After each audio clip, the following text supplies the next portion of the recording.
Guys, welcome back to my YouTube channel. നമ്മളിന്ന് എവിടെയാണ് പോകുന്നത്? നമ്മളിന്ന് എങ്ങോട്ടാണ് പോകുന്നത്? നമുക്ക് അറിഞ്ഞുകൂടാ കേട്ടോ. നമ്മൾ നേത്രാവതി ബീച്ചിലോട്ടാണ് പോകുന്നത്.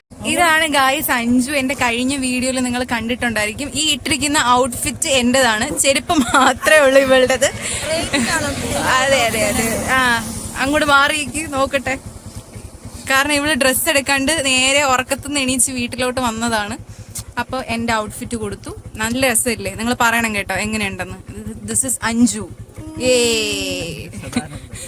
നമ്മളിപ്പോ ഗോകർണയിലോട്ടാണ് പോയിക്കൊണ്ടിരിക്കുന്നത്. പോകുന്ന വഴിയൊക്കെ നോക്കി എന്ത് ബ്യൂട്ടിഫുൾ ആണ്. നിങ്ങൾക്കിത് കേൾക്കാൻ പറ്റുന്നുണ്ടോന്ന് അറിയത്തില്ല കേട്ടോ. ഈ വീഡിയോയിൽ എത്രത്തോളം ഭംഗിയുണ്ടെന്ന് അറിയാൻ വയ്യ. സൂപ്പർ പ്ലേസ് ആണ് കേട്ടോ. ഫുൾ എന്തുമാത്രം പശുവാ നോക്കി. ഈശ്വര, എന്റെ ദൈവമേ, നോക്ക്. വണ്ടിയിലൊക്കെ പോകുന്നവർ നല്ലപോലെ ശ്രദ്ധിച്ചില്ല എന്നുണ്ടെങ്കിൽ ഇടിച്ച് വണ്ടി എവിടെയെങ്കിലും വന്ന് വീഴും കേട്ടോ. Beautiful place. ഒട്ടും പ്ലാനിങ് ഇല്ലാതെയാണ് ഞങ്ങൾ ഈ ട്രിപ്പ് സ്റ്റാർട്ട് ചെയ്തത് കേട്ടോ. പോകുന്ന വഴിക്കൊക്കെ വളരെ ബ്യൂട്ടിഫുൾ ആയിട്ടുള്ള ഒരുപാട് പ്ലേസസ് ഉണ്ടായിരുന്നു.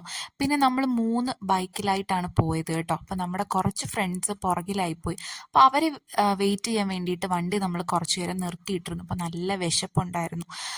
രാവിലെ ഒരു ഉച്ചയായപ്പോഴേക്കാണ് ബ്രേക്ക്ഫാസ്റ്റ് കഴിച്ചിട്ട് ഇറങ്ങിയത്. 3-4 മണി ആവാറായിട്ടുണ്ടായിരുന്നു. അപ്പോൾ നമ്മൾ ചെറുതായിട്ട് വഴിയിൽ നിന്ന് സ്നാക്സ് മേടിച്ച് കഴിച്ചു കേട്ടോ. എന്നിട്ട് പോവാന്ന് വിചാരിച്ചു. അങ്ങനെ വഴിയിൽ കഴിക്കാൻ വേണ്ടിയിട്ട് നിർത്തിയതാണ് കേട്ടോ. രാവിലെ എന്ന് പറഞ്ഞാൽ 12 മണിക്ക് നമ്മൾ ദോശയൊക്കെ കഴിച്ചിട്ട് ഇറങ്ങിയതാണ്. അപ്പോൾ ഇവിടെ വന്നപ്പോൾ 3 മണിയായ സമയം. ഒന്നും കഴിച്ചില്ല. നമ്മൾ വഴിയിൽ സ്നാക്സ് കഴിക്കാൻ വേണ്ടിയിട്ട് നിർത്തി. കേക്കും വെള്ളവും കൂടെ കുടിച്ചു. അപ്പോൾ ഒരു വീഡിയോ ഉണ്ട് കേട്ടോ, കാണിച്ചു തരാം. തേങ്ങയ്ക്കും വെളിച്ചെണ്ണയ്ക്കും ഒക്കെ ദിവസം കൂടുന്തോറുമാണ് വില കൂടിക്കൊണ്ടിരിക്കുന്നത് കേട്ടോ. അപ്പോൾ ദാ ഇവിടെ ആർക്കും വേണ്ടാതെ കുറേ തേങ്ങ കായ്ച്ച് നിൽക്കുകയാണ്.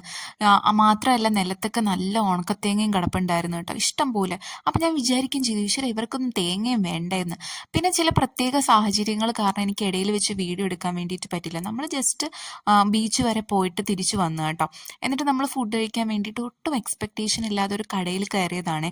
അവിടുന്ന് ബിരിയാണി ഓർഡർ ചെയ്തിട്ട് നമ്മളത് കഴിച്ചു തുടങ്ങിയപ്പോൾ എവിടെയൊക്കെയോ ഒരു കേരള ടേസ്റ്റ് ഫീൽ ചെയ്തു കേട്ടോ. പിന്നെയാണ് നമ്മൾ അറിഞ്ഞത് അതിൻ്റെ ഓണർ ഒരു മലയാളി ആയിരുന്നു എന്നുള്ള കാര്യം. അപ്പം നമ്മൾ ഫുഡൊക്കെ കഴിച്ച് വൈബൊക്കെ അടിച്ച് ചെറിയ ചാറ്റൽ മഴയൊക്കെ കൊണ്ട് തിരിച്ചു വന്നു കേട്ടോ. അപ്പം നിങ്ങൾക്ക് ഇങ്ങനെയുള്ള വീഡിയോസൊക്കെ ഇഷ്ടമാണെന്നുണ്ടെങ്കിൽ ഇപ്പം തന്നെ സബ്സ്ക്രൈബ് ചെയ്യുക, ലൈക്ക് ചെയ്യുക, ഷെയർ ചെയ്യുക, കമൻറ്റ് ചെയ്യുക.